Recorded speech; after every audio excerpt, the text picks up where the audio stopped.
Dear students, আজ আমরা নবম দশম শ্রেণীর জীববিজ্ঞান বইয়ের প্রথম অধ্যায় থেকে ফাঞ্জাই রাজ্য সম্পর্কে এ টু জেড বিস্তারিত জানব। চলো ভিডিওটি শুরু করা যাক। প্রথমেই ফাঞ্জাই রাজ্যের বৈশিষ্ট্যসমূহ দেখতে পাচ্ছ। তোমাদের মূল বইয়ে বৈশিষ্ট্যগুলো হুবহু এভাবে লেখা আছে। আমরা এই বৈশিষ্ট্যগুলোকে ছোট ছোট করে ভেঙে পয়েন্ট আকারে বিস্তারিত জানব। তার আগে ফাঞ্জাই কারা তাদের সাথে একটু পরিচিত হয়ে নেওয়া যাক। এই ফাঞ্জাইদেরকে আমরা বাংলায় বলে থাকি ছত্রাক। ফাঞ্জাই বা ছত্রাক মূলত এক ধরনের উদ্ভিদ। তবে উদ্ভিদ বলতে সাধারণত আমরা যাদেরকে বুঝি তাদের সাথে এই ফাঞ্জাই বা ছত্রাকদের অনেক পার্থক্য রয়েছে। যেমন ফাঞ্জাইদের দেহকে মূল কাণ্ড পাতায় বিভক্ত করা যায় না। ফাঞ্জাইদের দেহে ক্লোরোপ্লাস্ট থাকে না, যার কারণে এরা নিজের খাদ্য নিজেরা তৈরি করতে পারে না। নিচের দিকে কিছু উদাহরণ দেখতে পাচ্ছ। এগুলো হচ্ছে ইস্ট, পেনিসিলিয়াম, মাশরুম। একদম উপরের চিত্রটি দেখো, এখানে কিছু ইস্ট দেখানো হয়েছে। এটি আমাদের পরিচিত। রান্নার কাজে বিভিন্নভাবে ইস্ট ব্যবহার করা হয়। তাছাড়া বেকারি শিল্পে পাউরুটি ফুলাতে ইস্ট ব্যবহার করা হয়। দ্বিতীয় উদাহরণটি হচ্ছে পেনিসিলিয়াম। পেনিসিলিয়াম শব্দের অর্থ হচ্ছে পেইন্টিং ব্রাশ। তোমরা দ্বিতীয় চিত্রটি খেয়াল করো, এখানে পেনিসিলিয়াম দেখানো হয়েছে। এর উপরের অংশটা রং করা ব্রাশের মতো, তাই এদেরকে পেইন্টিং ব্রাশ বলা হয়। এই পেনিসিলিয়ামও আমাদের অনেক পরিচিত একটি ছত্রাক। ভাত বা এই ধরনের কোনো খাবারকে একদিন দুই দিন রেখে দিলে এর উপরে সাদা ফোমের মতো যে অংশগুলো জন্মে সেগুলোই হচ্ছে পেনিসিলিয়াম। তৃতীয় উদাহরণটি হচ্ছে মাশরুম।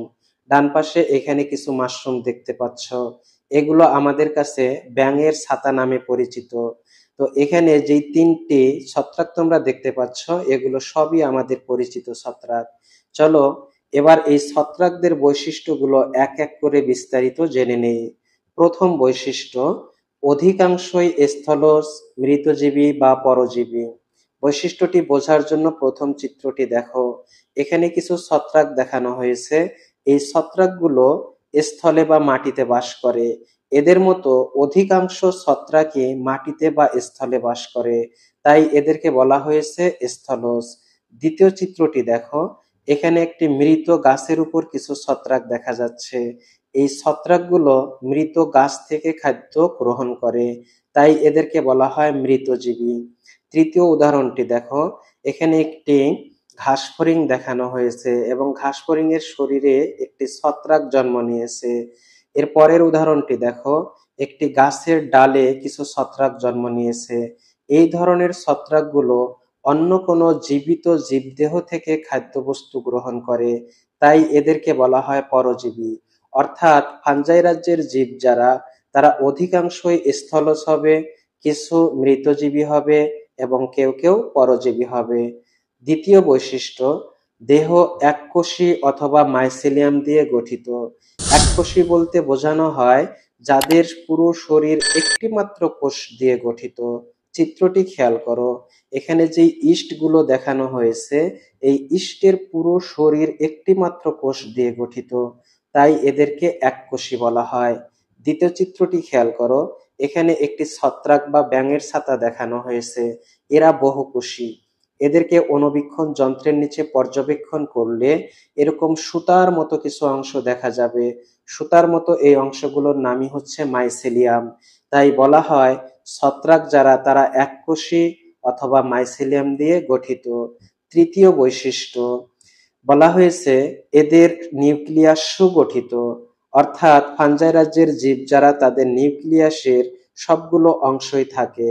এখানে একটি নিউক্লিয়াস দেখতে পাচ্ছ, এটি একটি সুগঠিত নিউক্লিয়াস। সুগঠিত নিউক্লিয়াসের কেন্দ্রের দিকে একটি গোল ছোট অংশ থাকে, এর নাম নিউক্লিওলাস।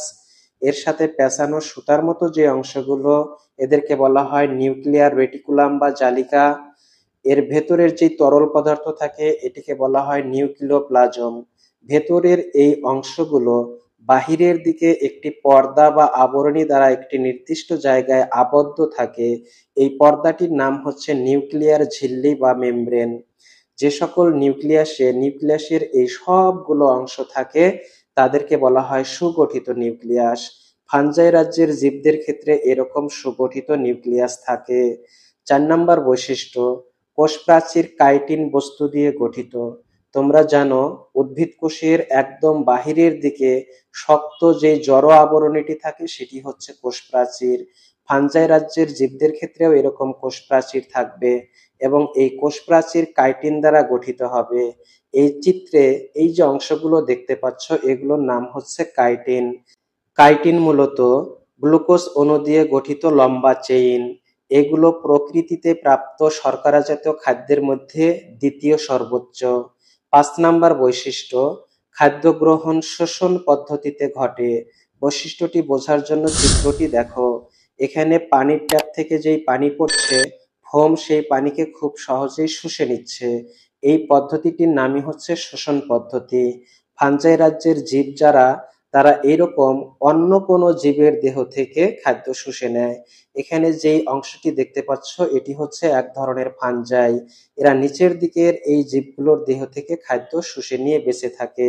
যেহেতু এদের দেহে কোনো ক্লোরোপ্লাস্ট থাকে না, অন্য কোনো জীবদেরকে সরাসরি গলাধঃকরণও করে না, তাই এদের একমাত্র খাদ্য গ্রহণের পদ্ধতি হচ্ছে শোষণ।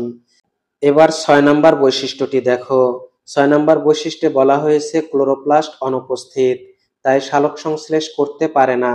বাম পাশের চিত্রে দেখানো হয়েছে একটি উদ্ভিদ মাটি থেকে পানি, বায়ুমণ্ডল থেকে কার্বন ডাইঅক্সাইড গ্রহণ করে সূর্যালোক এবং ক্লোরোপ্লাস্টের সহায়তায় গ্লুকোজ তৈরি করছে। এই প্রক্রিয়াটিকে বলা হয় সালোকসংশ্লেষণ। আর এই সালোকসংশ্লেষণ একমাত্র তারাই করতে পারে যাদের দেহে ক্লোরোপ্লাস্ট থাকে। ফাঞ্জাই রাজ্যের জীবদের দেহে ক্লোরোপ্লাস্ট না থাকার কারণে এরা সালোকসংশ্লেষণ করতে পারে না, তাই এদের একমাত্র খাদ্য গ্রহণ পদ্ধতি হচ্ছে শোষণ। যেমনটা তোমরা ডান পাশের চিত্রে দেখতে পাচ্ছ, এরা অন্য কোনো উদ্ভিদ বা জীব থেকে খাদ্য শুষে নিয়ে বেঁচে থাকে। 7 নাম্বার বৈশিষ্ট্য, হ্যাপ্লয়েড স্পোর দিয়ে বংশবৃদ্ধি ঘটে। এখানে এই হ্যাপ্লয়েড বলতে বোঝানো হয় এক সেট ক্রোমোজোম বিশিষ্ট অবস্থা। তোমরা জানো মানুষের প্রত্যেকটি কোষে 2 সেট অর্থাৎ 23 জোড়া ক্রোমোজোম থাকে। এই 23 জোড়া ক্রোমোজোমের 23টি আসে বাবার থেকে শুক্রাণুর মাধ্যমে এবং 23টি আসে মায়ের থেকে ডিম্বাণুর মাধ্যমে। যেহেতু শুক্রাণু এবং ডিম্বাণুতে 23টি করে ক্রোমোজোম থাকে, তাই শুক্রাণু এবং ডিম্বাণু হচ্ছে হ্যাপ্লয়েড, অর্থাৎ এরা এক সেট ক্রোমোজোম বহন করে। এই শুক্রাণু এবং ডিম্বাণু যখন মিলিত হয়ে জাইগোট গঠন করে সেখানে 2 সেট ক্রোমোজোম হয়ে যায়, তাই জাইগোটকে বলা হয় ডিপ্লয়েড। হ্যাপ্লয়েডকে এন দ্বারা এবং ডিপ্লয়েড দশাকে 2n দ্বারা প্রকাশ করা হয়। আর স্পোর হচ্ছে এক ধরনের ছোট ছোট দানাদার বস্তু। এগুলো থেকে পরবর্তীতে নতুন জীবের সৃষ্টি হতে পারে। চিত্রটি দেখো, এখানে একটি ছত্রাক দেখানো হয়েছে। এই ছত্রাক পরিপক্ক হলে এদের দেহ থেকে স্পোর তৈরি হয়। স্পোরগুলো মাটিতে পতিত হলে সেগুলো থেকে নতুন ছত্রাকের জন্ম হয়। অর্থাৎ ফাঞ্জাই রাজ্যের জীবেরা হ্যাপ্লয়েড স্পোর দিয়ে বংশবৃদ্ধি করে। এরপরে পরীক্ষার খাতায় ফাঞ্জাই রাজ্যের বৈশিষ্ট্য যেভাবে লিখবে তার একটি নমুনা দেখানো হয়েছে। তোমরা স্ক্রিনশট দিয়ে এটি রেখে দেবে, পরবর্তীতে লিখে নেবে। পরীক্ষার খাতায় হুবহু এভাবে লিখলে তোমাদের 1 নাম্বারও কাটা যাবে না। তো আজকের মতো এ পর্যন্তই। সবাইকে ধন্যবাদ।